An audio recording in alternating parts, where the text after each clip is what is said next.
Fala gamers de todas as plataformas, tudo beleza? Espero que estejam todos bem e claro, como estamos nessa saga, não poderíamos fazer diferente, né? Um vídeo falando só da categoria principal do The Game Awards, o jogo do ano, isso mesmo. Nesse ano, né, de 2023, tivemos muitos jogos excelentes, mas apenas 6 indicados podem entrar aí no páreo para ser aí o jogo do ano do The Game Awards. Lembrando que o jogo do ano não significa, né, que esse seja realmente o melhor para você, mas pela votação geral, né, esse aqui acabou ganhando para entrar nessa categoria. Então algumas divergências aí de gostos, né, pessoais, porque essa premiação é basicamente isso, né, falando sobre o que as pessoas estão gostando mais, né, então no âmbito geral. Às vezes esses jogos nem vão entrar, né, no seu gosto pessoal, então é bem subjetivo essa questão. E assim, pra mim, né, tem alguns detalhes que a gente vai ter que abordar aqui no vídeo de hoje, mas eu achei bem coerente a lista que foi apresentada. Uma coisinha ou outra ali que a gente tem que comentar, mas muitas coisas aí interessantes, beleza? E não se esqueça que temos também o vídeo sobre os esnobados, né, do The Game Awards, os jogos que ficaram de fora da premiação. Então, para ficar ligado em mais conteúdos desse tipo, já clica aqui no like, se inscreva no canal e ativa o sininho, porque todas essas etapas são muito importantes para você ajudar no engajamento aqui do canal e também para que você fique sabendo de tudo sobre o mundo nerdístico, né, de filmes, séries e jogos, mas enfim, faz isso tudo pra gente, pra ficar na moralzinha e dar aquela força, aquele apoio aí, beleza? Então, sem mais delongas, vamos ao vídeo porque está sensacional e a gente tem muita coisa pra falar. Então, simbora!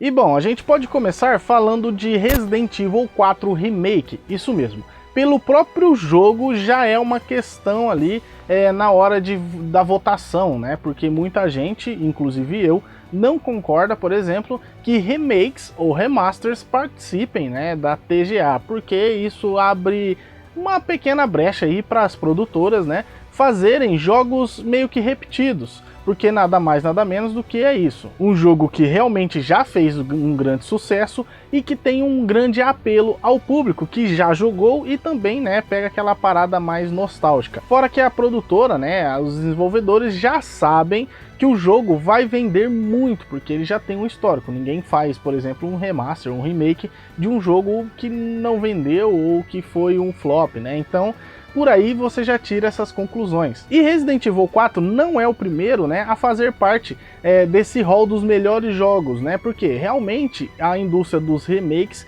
está evoluindo e criando, né, obras de arte. Mas fica sempre essa questão aí, eles fazem, né, é um grande apelo, vende horrores, mas tem essa pequena dualidade aí. Será que vale a pena colocar ele como jogo do ano? Porque isso pode fechar, né, a brecha de inovações. E é isso que o mercado está precisando, inovações. E Resident Evil 4 é basicamente o próprio Resident Evil 4 lá de 2004, né? Mas com uma jogabilidade nova, algumas adições ali, né, em questão de gameplay para atualizar, né, deixar mais moderna. E também, né, na questão gráfica, é um belo jogo, é uma bela história e também, né, faz parte aí dos melhores jogos do ano, sem dúvida. Mas fica sempre essa questão, como eu disse, né, será que compensa muito colocar, né, um jogo remake como, né, indicado aos melhores jogos do ano? Deixa sua opinião sobre isso aqui nos comentários para a gente poder debater, porque essa é uma grande questão aí no mundo dos jogos e principalmente do The Game Awards, porque a gente fica sempre nessa questão, né? Será que não é melhor ter uma categoria só para os remakes, mas daí abre uma brecha para a indústria se aproveitar disso para vender mais? Então fecha essa questão aí da inovação e é uma grande discussão e eu queria saber muito a opinião de vocês. Então deixem nos comentários, beleza? Pain. Even for a second. This time, it can be different. It has to. E não poderia faltar, né, jogo da Nintendo no The Game Awards, e principalmente na categoria principal, a jogo do ano. E esse ano eles colocaram 2. Geralmente eles colocam 2, né, praticamente sempre. Eles competem com eles mesmo, a Sony às vezes faz a mesma coisa, mas sempre tem essa pequena briga aí. E claro que esse ano não seria diferente. Ano de Mario é ano de jogo do ano, basicamente. E o Super Mario Bros. Wonder entra aqui na lista, né, dos 6 jogos que estão concorrendo na categoria Jogo do Ano. E muita discussão, né, em volta disso gerou na internet. Algumas pessoas até mesmo nem sabem dessa discussão. Mas a discussão é a seguinte: Super Mario Bros. Wonder, sim, revoluciona dentro dos jogos de Super Mario, mas dentro do gênero plataforma, ele não inova tanto. Ele tem ali algumas inovações, claro, com certeza, principalmente na questão dos cenários e como os personagens se comportam com o cenário, então tem essa integração entre as duas coisas, né? Fora que a gameplay também, né, faz uma composição muito maestral dentro da proposta do game. Só que, de novo, não é um jogo inovador para a indústria. Tem, assim, pequenas inovações, mas não é algo tão grandioso assim, por exemplo, para algumas pessoas que o colocariam aqui nessa listagem aqui de melhor jogo do ano. Mas como a gente sabe, né, a questão da votação é muito por conta dos veículos de mídia.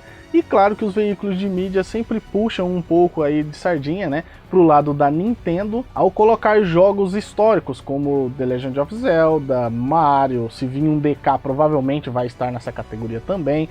Então sempre tem essa questão aí da própria mídia, né, influenciarem algumas escolhas aí dessas questões de jogo, né, melhor jogo do ano. Mas enfim, Super Mario Wonder é um jogo bem legal de plataforma e traz muitas adições que os jogadores queriam, né, há vários anos, principalmente nessa questão de ser um Mario 2D da linha principal, porque eles estavam na linha do New Super Mario Bros. Então a galera aí queria um novo jogo 2D do Mario na linha principal. Então eu acho que a Nintendo vai acabar fazendo um novo Mario 3D, porque o Odyssey vendeu horrores, né?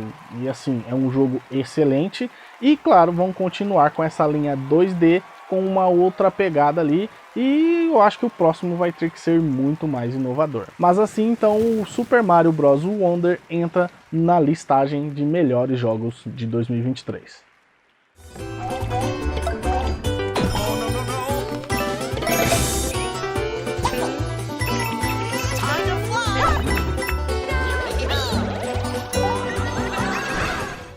E claro que se o ingresso da Nintendo já é garantido na categoria Jogo do Ano, né, de todos os anos aí, a Sony também deve marcar presença, né, basicamente em todas as maiores premiações aí, principalmente na categoria Jogo do Ano.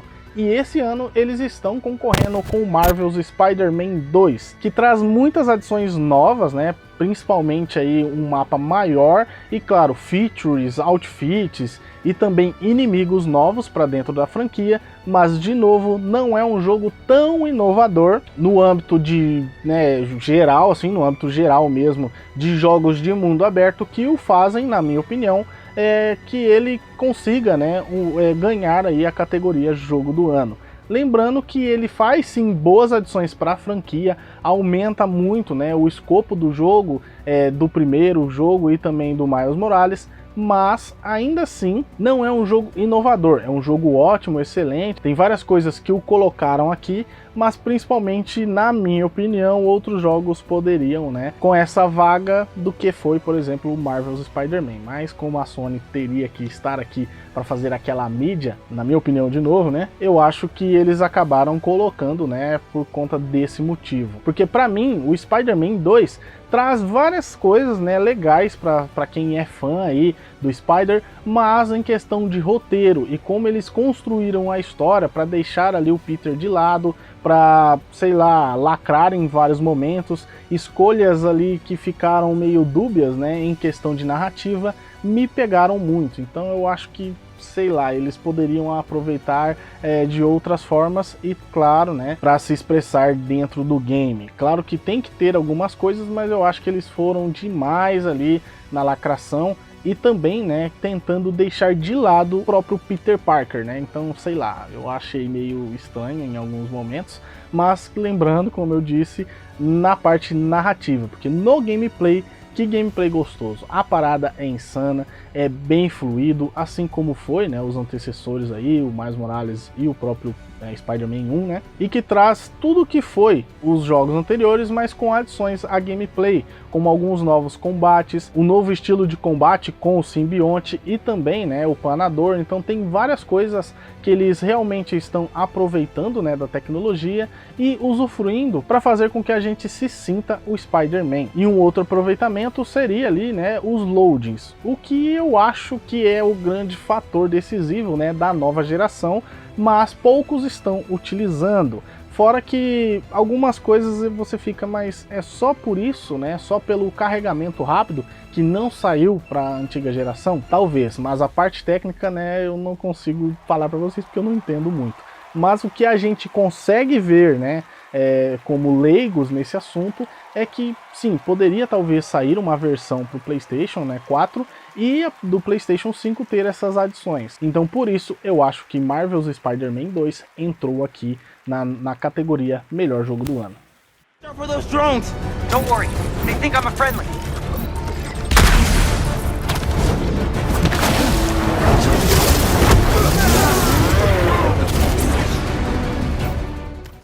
E agora uma grande surpresa, e diga-se de passagem, uma grata surpresa, porque um dos jogos mais esperados do ano e também dos últimos 13 anos é Alan Wake 2, que trouxe uma inovação para dentro do gênero, misturando, né, o que eles já haviam aprendido, né, com títulos anteriores da própria empresa, da Remedy, mas também com novas adições do próprio mercado, como Resident Evil, né, Silent Hill, que provavelmente vai ter algumas coisas aí envolvendo esses outros jogos, e que traz aí novidades para o âmbito, né, da própria franquia, mesclando aí, né, dois mundos e usufruindo de uma nova geração, né, que é o que eles propõem ali, com inovações técnicas e também, né, na própria gameplay, unindo essas coisas mesmo de uma forma bem legal mesmo, fazendo também, né, uma questão aí narrativa, uma explicação pela demora do jogo, né, por essa sequência, juntando também todos os outros títulos da franquia em uma única narrativa. Então é praticamente uma grande história e que, se você quiser se aprofundar mais, você pode jogar outros jogos, né, Control, se eu não me engano, Max Payne, né, então tem várias referências a outros jogos da própria empresa. E claro, ao grande Alan Wake, o 1 que deu origem a isso tudo, né? Porque quem conhece aí a franquia sabe que a treta que deu lá no primeiro game, na questão narrativa, e que ele acabou ficando preso, né, nesse submundo.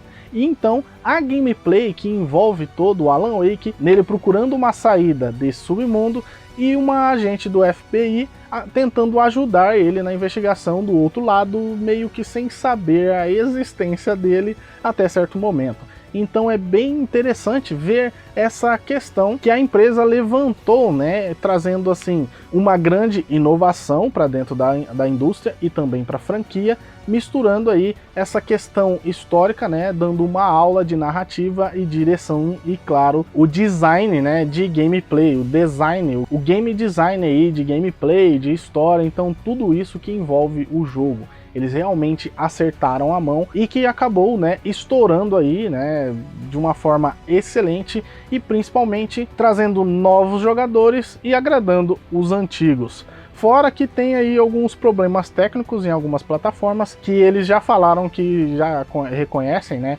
esses defeitos e que eles estão corrigindo, pelo menos até a gravação desse vídeo. Essa é a última notícia, né?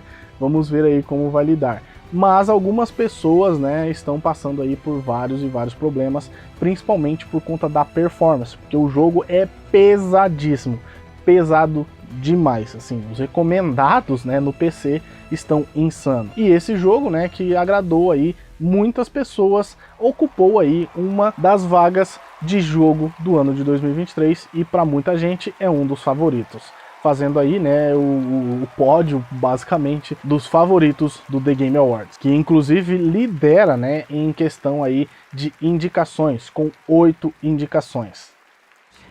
Show me the terror. Show me the terror.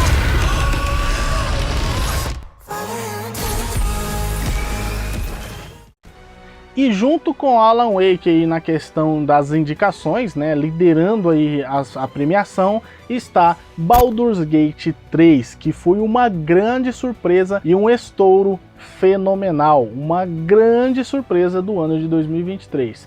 Muita gente nem conhecia essa franquia e agora com o terceiro jogo sendo tão massivo, né, e tão, sei lá, impactante, né, em vários âmbitos, trouxe aí a franquia aos holofotes. Eu me lembro bem, né, que uma certa franquia que teve um terceiro jogo que ninguém conhecia também estourou e inclusive levou, isso mesmo, o título de melhor jogo do ano de 2015, que é The Witcher 3. Então, meus amigos, esse aqui é um dos grandes favoritos. The Witcher 3 basicamente fez a mesma coisa, né, que Baldur's Gate está fazendo esse ano. Ninguém praticamente conhecia, né, essa franquia e com o terceiro título foi um estrondo gigantesco, né, furou a bolha totalmente e não se falava de outra coisa a não ser jogar esse jogo. Inclusive, eles também concorreram na categoria Melhor RPG, o que dá indícios aí do que pode ocorrer novamente aqui, né, que a gente talvez esteja vendo a história se repetindo. E Baldur's Gate 3 é um RPG na sua essência, basicamente, porque ele é realmente baseado em Dungeons and Dragons. Para quem não conhece, é um RPG massivo, né? Um RPG de mesa, daquele que tem mestre, joga dado na mesa, e Baldur's Gate tem todos esses elementos, inclusive, né, os próprios dados dentro da gameplay. Então você tem ali várias e várias escolhas. O que fez esse jogo também se tornar, né, esse grande fenômeno foi a questão das escolhas, porque a liberdade que o jogo te dá, todas essas linhas, né, de oportunidades, de diálogos e também de narrativas, fez com que esse jogo, né, se tornasse um grande mainstream. E lembrando muito o que ocorreu, né, em The Witcher, porque foi basicamente isso. Só que Baldur's Gate eleva essa questão de narrativa a uma outra, assim, é insano, porque se você decide matar um personagem aqui ou salvá-lo, vai mudar muita coisa dentro do próprio âmbito do jogo. As pessoas dizem que na questão da história principal ali vai levar algumas escolhas, claramente, mas não define, né, toda a sua gameplay ali, né, beirando os finais, mas não é essa basicamente a proposta de Baldur's Gate, né? Tem ali a história, mas você pode ficar livre e ir no mundo e fazer o que quiser, fazendo aí uma grande adição para dentro da própria franquia, mas inovando no mercado, isso mesmo, no mercado de jogos como um todo, porque a gente vai ver muitos jogos após Baldur's Gate 3, então assim, vai ser insano ver aí como a própria comunidade gamer, né, a própria indústria vai se comportar a partir daqui, fazendo aí ser, para mim, um dos favoritos a ganhar jogo do ano. E assim, esse aqui é o jogo, inclusive, que eu acho que vai levar este ano. Mas calma lá, porque a nossa lista ainda não acabou. Tem um jogo pra gente comentar.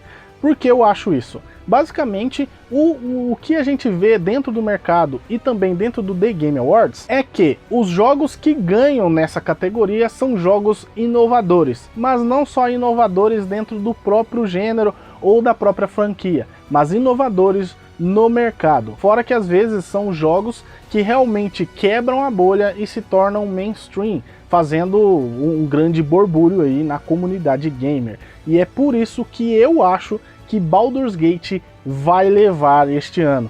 Lembra que o ano passado eu falei a mesma coisa de Elden Ring e não deu outra, né? Eu acertei, inclusive, a minha previsão. E talvez esse ano isso se repita, hein? E seria, assim, um estrondo na indústria, porque o próximo título que a gente vai comentar é o grande favorito, e desbancar esse jogo que eu vou falar em sequência seria insano, insano. Então, vamos lá falar dele.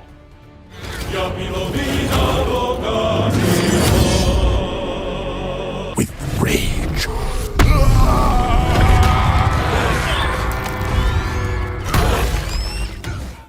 E vamos lá falar do meu GOT, né, do game do ano, que eu acho que né, merecia ganhar, mas por conta do Baldur's Gate talvez isso não aconteça. A mesma coisa que eu falei o ano passado, né, entre Elden Ring e God of War Ragnarok, que pra mim era o meu favorito, mas eu achava realmente que Elden Ring ia ganhar por conta desses fatores, né. Apesar de ser um game que, assim, não é bem o meu estilo, porque eu sou mais ação-aventura, um jogo mais tranquilo ali. Esses outros jogos que arriscam mais tendem a ter um apelo maior dentro da indústria, né? Um impacto maior. E o jogo que é o meu favorito, mas eu acho que ele não vai ganhar este ano, é The Legend of Zelda Tears of the Kingdom. Isso mesmo. E por que ele é o meu favorito? Basicamente, como eu disse, né, é um jogo que me agrada mais e ele traz tudo isso que vem de seu antecessor, The Legend of Zelda Breath of the Wild, que inclusive ganhou o jogo do ano em 2017, né, o ano de seu lançamento, que trouxe aí muitas novidades para dentro da franquia e inovou dentro do jogo, né, dentro do gênero mundo aberto, e também moldou a indústria a partir daquele momento. Pegou várias coisas aí, né, que aconteceram dentro de Zelda, e isso, né, foi levado aí a muitos outros jogos a usarem o que foi feito ali. E por isso, essa sequência Tears of the Kingdom era muito esperado, né? O próximo jogo de Zelda, como eles fariam? Porque a franquia The Legend of Zelda tem a cara de um mundo aberto, e não era até então, era um jogo linear. Mas por conta do avanço da tecnologia, Breath of the Wild foi possível. E essa foi a grande questão dessa sequência. O que eles fariam? Eles voltariam para o modo linear, né, um pouco mais RPG, ou eles avançariam com um mundo aberto, trazendo um mundo maior e mais bonito e melhor? E se esse fosse o caso, o que viria para dentro, né, desse jogo? Porque Breath of the Wild é tão insano que muito se esperava dessa sequência, né? Então, assim, especulações foram feitas, muitas coisas foram criadas, né, ao redor desse mito aí, da sequência de Breath of the Wild, e eles realmente entregaram. Eles trouxeram todo o mundo de Hyrule que a gente já havia explorado, mas de uma forma diferente, expandiram o game, né? Colocaram uma nova área, né, que seria a área do céu, colocaram uma área subterrânea e com certeza, né, um mundo fantástico modificado. Então você vai ter muitas referências do jogo anterior, mas também muitas adições novas para essa gameplay. Porque, né, eles trouxeram aí Além do Mundo, que é um personagem basicamente, né, importante e dentro da gameplay ainda mais importante, mas trouxe também a questão do crafting, né, você basicamente fazer o que quiser, só basta, né, ter criatividade. E as coisas que a galera criou foi assim, insano. Teve gente que criou avião, foguete, robô, então muitas coisas poderiam ser feitas, né, dentro de Tears of the Kingdom. E isso foi uma grande adição para dentro da franquia, inovou em vários aspectos a indústria, mas na minha opinião, ele é o mais e melhor, né? Traz tudo que foi Breath of the Wild, só que num escopo muito grandioso, assim como é God of War e God of War Ragnarok. O primeiro God of War levou o game do ano, mas a sua sequência, que trouxe tudo o que, né, God of War fez maior e melhor, não levou. Assim como o próprio Red Dead, que o primeiro também, né, ganhou como jogo do ano, mas a sua sequência, que trouxe ali tudo maior e melhor, não levou. Entende a questão que eu estou tentando levantar? Então, por exemplo, um jogo que é inovador, que o seu antecessor fez maior e melhor, acaba não levando, abrindo espaço para jogos inovadores. Isso, claro, não é uma regra, porque se Tears of the Kingdom não levar este ano, vai acabar sendo uma regra da indústria, mas essa questão pode ser levantada aí de várias formas. Então a gente vê a história se repetindo novamente, né? Jogos inovadores, onde eles inovam a indústria dos videogames, tendem a ganhar mais premiações e se tornando aí, né, jogos, como eu posso dizer, mais impactantes dentro da indústria, né? Então a gente vê esse caminho sendo feito aqui novamente. Então por isso eu acho que Tears of the Kingdom é sim um dos favoritos, é o meu favorito, mas não acho que ele vai levar. Esse espaço, infelizmente, eu acho que Baldur's Gate vai levar.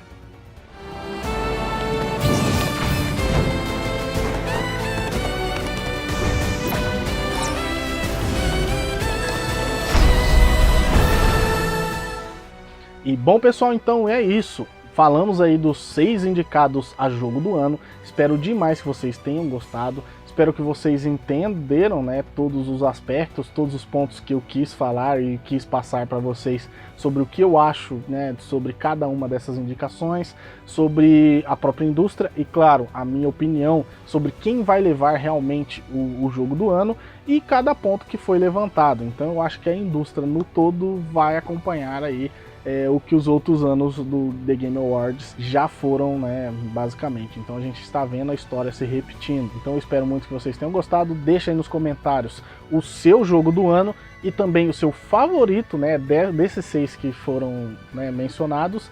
E também deixa aí nos comentários qual jogo te impactou mais, né? Você tem mais horas aí de gameplay este ano. Deixa aí nos comentários pra gente, beleza? E já aproveitando, deixa aquele like que fortalece demais aqui o vídeo, fortalece o canal. E também não se esqueça de se inscrever e ativar o sininho. Dá uma olhada aí se você está inscrito. Se você ainda não se inscreveu, se inscreve. Já é o segundo, terceiro vídeo que você volta. Se inscreve, vai, não custa nada não e ajuda muita gente, belezura? Então agora eu vou deixar aqui a nossa recomendação sobre o The Game Awards basicamente, né? Se você quer saber mais sobre essa premiação de 2023, essa é a playlist. E se você quiser saber do ano passado, que, né, como eu disse, eu acertei na previsão, vai ser essa aqui. Vamos ver se eu acerto esse ano de novo, belezura? Então agora sim, eu vou ficando por aqui. Um abraço e fui!